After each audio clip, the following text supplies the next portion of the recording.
Hey everyone, welcome back to the channel. In today's video, I'll show you how to use Janitor AI with Gemini API Google AI integration. By the end of this tutorial, you'll understand how to create the Gemini API key, add your configuration in Janitor AI, and test your connection. So let's get started.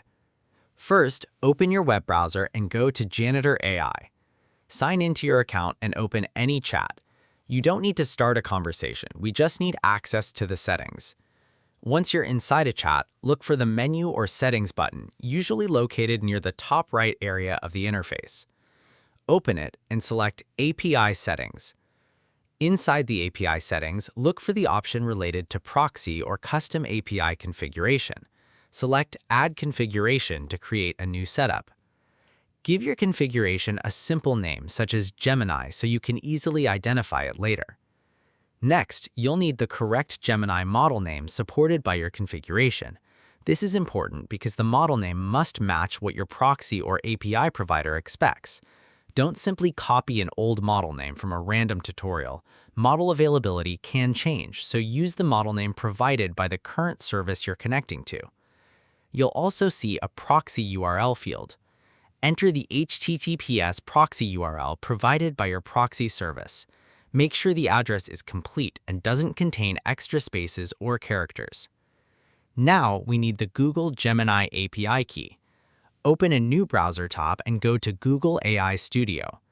Sign into your Google account and find the option to create or manage an API key. Select Create API Key, choose the appropriate project if you're asked to select one, and generate the key. Once the key is created, copy it carefully. And here's an important security reminder. Never share your API key publicly. Don't post it in screenshots, videos, Discord servers, or public websites, because anyone who gets access to the key may be able to use your API quota. Return to Janitor AI and paste the API key into the appropriate field.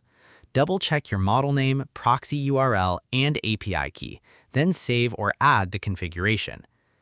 Now, return to your chat and select the Gemini configuration if Janitor AI gives you an option to choose between multiple setups. Send a simple test message.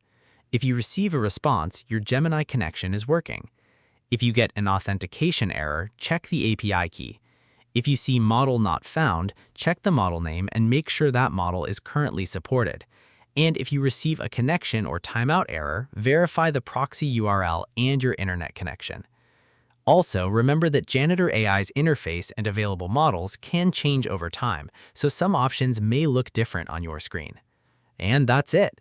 You now know the basic process for connecting Gemini to Janitor AI using an API configuration. If this tutorial helped you, don't forget to like, subscribe, and turn on the notification bell for more AI tutorials and troubleshooting guides. Thanks for watching, and I'll see you in the next one.